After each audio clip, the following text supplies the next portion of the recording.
friends, it's Teresa and welcome back to my channel. Today's video is going to be something just a smidge this time around. Well, since it's like API month, I'm only reading books written by Filipino authors. I decided that I also should show some of my favorite Filipino movies. Now, some of these guys are available on Netflix in America, so y'all should be able to access them however you would like.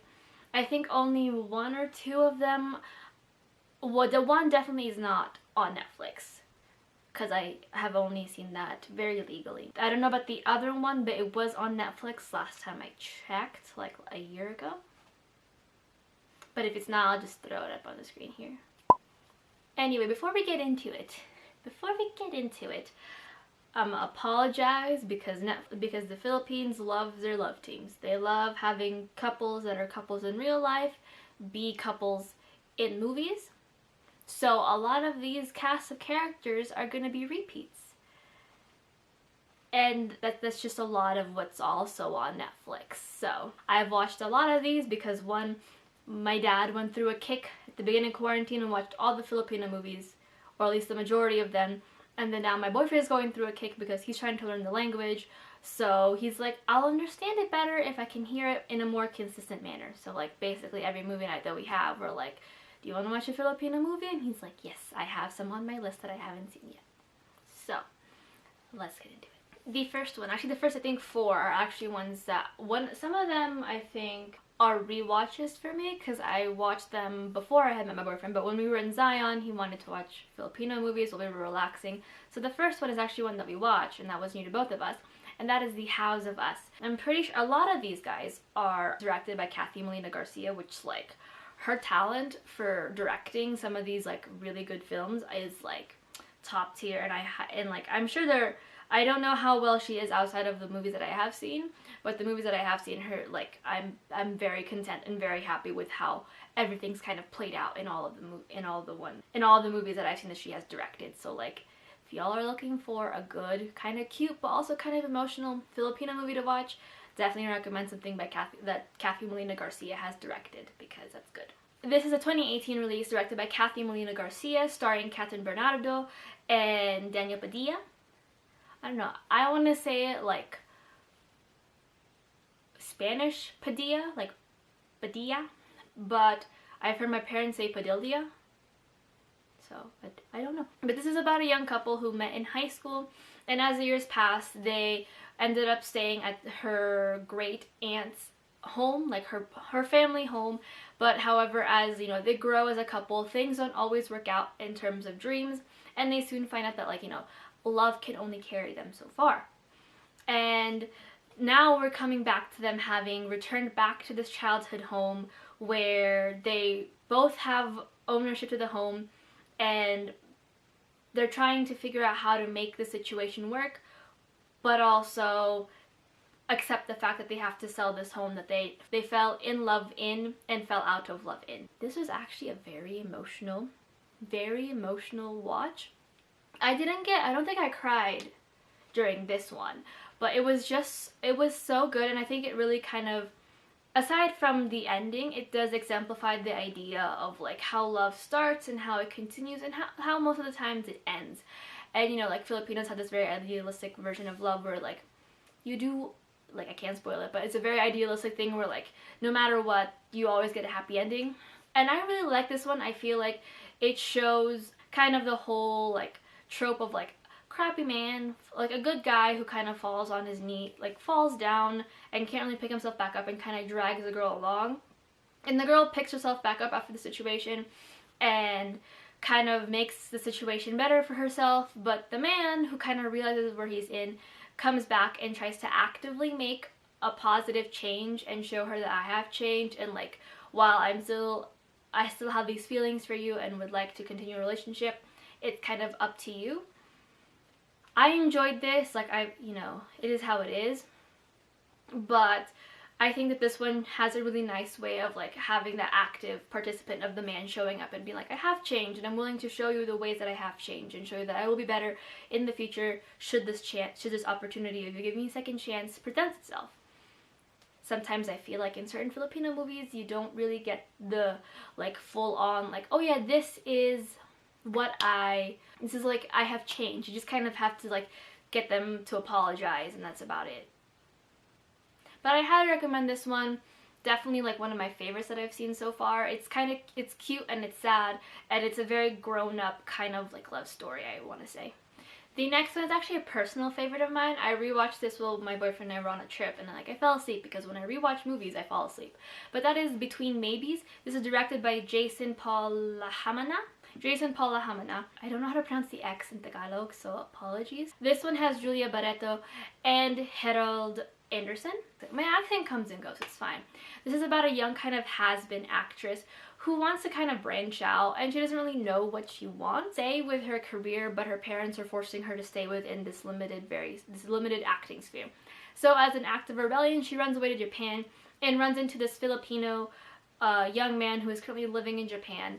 And it's just kind of them falling in love while both of them are in this weird between state in their lives. I love this movie. I love this movie. Like, there are some parts of this movie where you're like, what? And I feel like the overall kind of like message with it is just like the idea of like falling in love with someone when you're in this weird stage in life. And like, no matter how hard you want to make it work out, sometimes the easiest thing is to kind of see that there's a time and a place for both of you, and maybe it's not now. I want to talk about this ending because I cried. I cried during this ending. I was just like, it was one of those things where like I'm so used to like kind of happy endings in Filipino movies that when it comes to what this ending was, I was just like, was not expecting, was not emotionally prepared. But here we are. Here we are. Highly recommend it. I think it's like, it's such a good movie. I love it so much, and I'll probably keep rewatching it. And that's about it. The next one is one of my boyfriend's favorites, actually. He like told me about it when we first started dating because he had apparently seen it in theaters in America, and I did not even know this movie had come out in America. He was like, yeah, I was looking at like cute movies to watch, and this was kind of cute, so I watched it, and I was like, what? But this is Hello, Love, Goodbye. This is also another Cathy Molina Garcia directed film. Again, she's just good. And it stars Catherine Bernardo and Ethan De La Rosa. Oh, no. Ooh. No, that's his character. It stars Alden Richards. This is about a young girl who moves to China or Hong Kong, who moves to Hong Kong to help bring back money to her family's work, and also kind of gain enough money to go move to Canada to be a nurse, which has always been her dream, so she could help out her family and bring them over to, I believe, either Canada or the States. But she is growing kind of desperate with trying to gain enough money within a certain time frame that she takes on kind of like an illegal job for Filipino residents in Hong Kong, because you can only be, I believe, a healthcare worker? A caretaker? Yeah, a caretaker while you're there, unless you are currently living there. And she runs into Ethan, who works at a bar in the area. This is such a cute movie. Again, it's just like following along those similar lines of like meeting someone and loving them in this very in-between stage in both of your lives, and then either figuring out like, do we want to try this? Do we want to wait? Will you wait? What is going on? It's just a very warm movie about two people from very different situations opening up to the other person. I can see why my boyfriend enjoyed it. He was very excited to have me watch it, and I cried. Because I'm an emotional crybaby, and I cried at everything. The next one is Four Sisters and a Wedding, also directed by Cathy Molina Garcia. There is a long list of cast, so I'll just pop up the list here because I will forget. This is about a family of four close-knit sisters and a younger brother. These four sisters over time have kind of grown apart for reasons of their own. That is until one day they found out that their younger brother, whom they're very protective of, is getting married to a girl that he barely knows. So the four sisters come together and try to, I guess, break apart the marriage, while also ignoring their own outside problems. I watched this with my family. It does have a moment where I do cry, but I think this is just kind of my personal projection. Other than that, it's a very funny kind of movie, very, I want to say, dramatic, very over the top, but I really enjoyed it, and I think the acting is very good, and I like the cast that they included in this movie. This next one is a 2016 release, and that is Vince, Kath, and James. This was directed by Theodore Boborol. It stars Julia Barreto, Joshua Garcia, and Ronnie Alonte. This is a very cute movie. It's basically kind of the other half if you guys have seen that Netflix movie, which I also recommend. This is about young Vince who has a crush on Kath. He's had a crush on her for a while, and that is kind of puts him in an awkward position where he agrees to let his cousin James woo her. But since James apparently has no game, he asks Vince to woo Kath for him, and in the process, Vince falls in love with Kath. It was a very cute movie. It was just one thing that we kind of that my boyfriend and I picked up on a whim. We were both like, well, we're kind of running out of movies, so which one? And this one was very cute. It's a lot of it's told through text and like Twitter, and just kind of like the awkward stages of love where it's like you're trying to figure out what you look for in a person. You're just kind of playing guessing games and like putting people in very awkward positions. It has a very happy ending, although I will say that with the ending it does feel super rushed. So it doesn't, like my boyfriend pointed out, he was like, yeah, I feel like they kind of forced it in there just to have a happy ending. So if you are going to watch it, watch out for the ending and let me know how y'all feel, because it does feel just a lot of it rushed. I'm so stupid. I've somehow been saying Kathy Molina Garcia, but her name's Kathy Garcia Molina. I'm so sorry. The next one is also another one by Kathy Garcia Molina, and that is 3 Words to Forever. Again, kind of a nice cast. I will throw them pictures up here. But this is about a couple who has been together for a while, but you know, as couples do, things start to kind of hit ahead in their relationship, and they end up just agreeing that it should be time for them to get a divorce. However, their divorce or their plans to divorce fall on their the girl's parents to like their something anniversary, and they kind of have to keep it kind of hush hush until the end of this anniversary. It's a very hard-hitting movie. I feel like it talks about, it like discusses kind of the range of the different stages of love. You have like the grandparents who are the very old love. They've been together for a while, they love each other, and they work through their problems as the years go on. Then you have another one where it's like meeting this main couple at a crossroads where you're not sure where it's going, but it doesn't feel like how it used to, and you don't exactly know why. All you know is you guys have been arguing a lot, you guys don't sleep in the same bed, and you're starting to think that maybe separation is a better idea. Then you have the daughter of the main couple, who is the youngest couple, who is a very much like fresh kind of love. They think they're forever, and they think they're perfect for each other, and they want to be together forever and ever and ever. Recommend this movie. It was, like I said, kind of a bit more hard-hitting in terms of just like seeing the different variations of love and seeing how quickly something can dissolve without proper communication, and kind of emphasizing the importance of communication and just faithfulness to each other, and how quickly in kind of rocky relationships how you can skew words and twist things because you guys aren't in a secure place yourself. Highly recommend this one. This next one is Unexpectedly Yours. It's also directed by Kathy Garcia Molina. I'll throw the cast up on the screen. But this is about a 50-year-old woman who has been divorced, who just recently divorced her husband.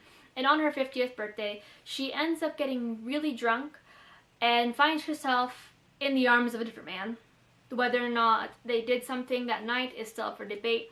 But when she comes home the next day, she finds out that that same man has moved into her neighborhood, and that they used to be classmates, and he has still held this torch on her to her for years.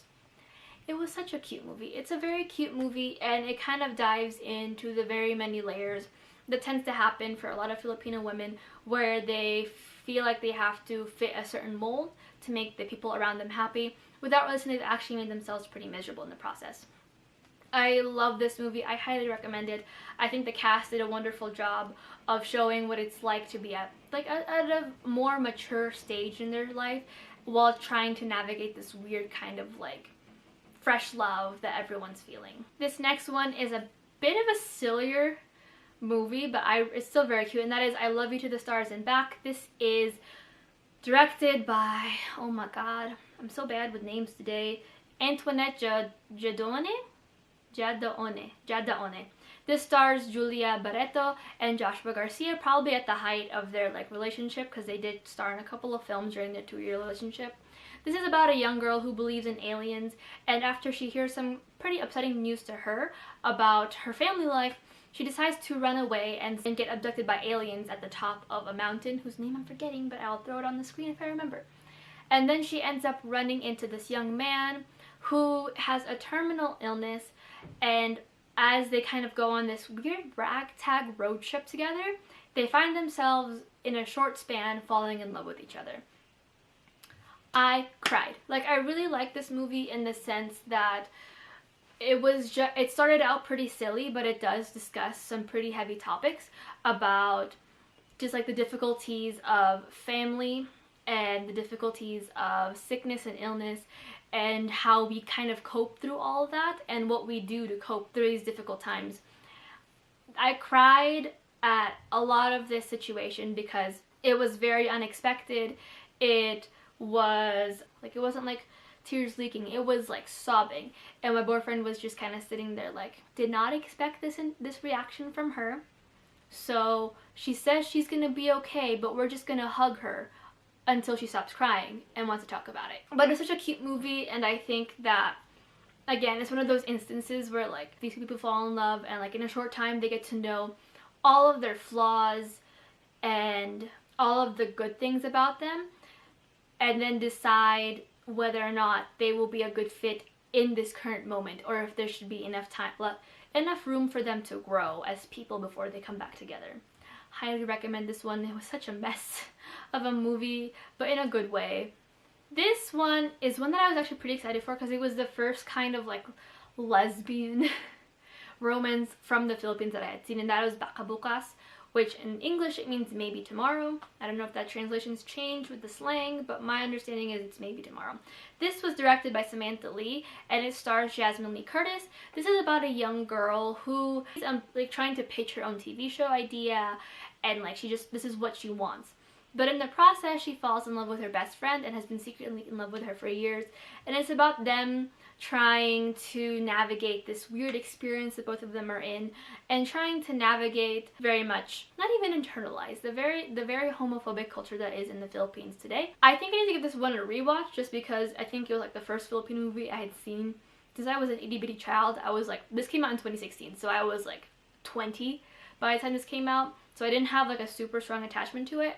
But I think I need to rewatch it again because it's definitely a movie that I was just like, oh. But I do recommend it because, like, you know, it's LGBT. The next two are horror movies, and they're not top tier. This isn't like Hereditary or even The Conjuring kind of top tier, but this first one is called Eerie, and this came out in 2019 and was directed by Mikhail Red, and it stars B. Alonzo. It's been a minute since I've seen this, but it follows this young kind of Catholic school teacher / counselor in this town where these deaths just suddenly start occurring, and no one really understands what's going on, and she kind of tries to get to the bottom. She somehow gets thrown in the middle of it when one of her students is put in danger, and she tries to get to the bottom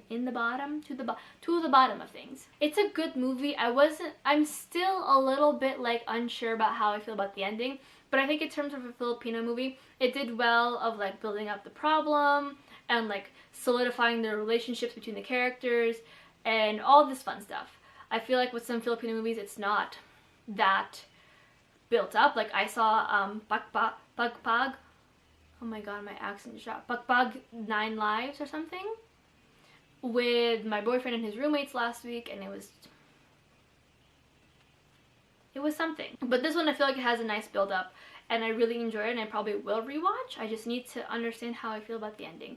This is one that I'm not sure is on Netflix because it was on there last time, and online is saying it's there, but I could be wrong. So this last one is also another horror movie, and that is Sukob.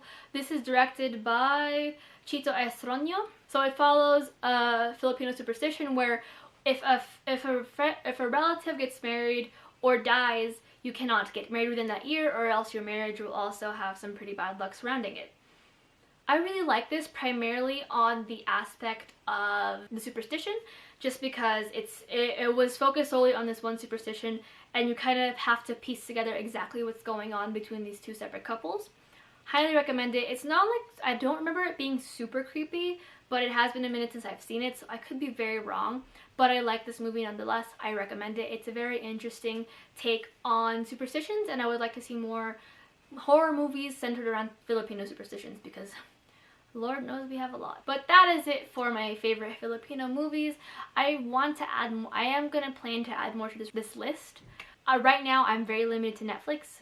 I do need to like broaden my view outside of Netflix, but like with streaming services, Netflix is kind of the easy one. So if y'all have any suggestions for Filipino movies, I feel like we have to have some paranormal romances in here, like some action, something. If you guys have any suggestions, leave those in the comments down below. But until next time, hit like, subscribe, comment, and hopefully y'all found a good movie to watch with my suggestions. Hope you guys are having a wonderful week, and I'll speak to you guys in my next vlog. Bye!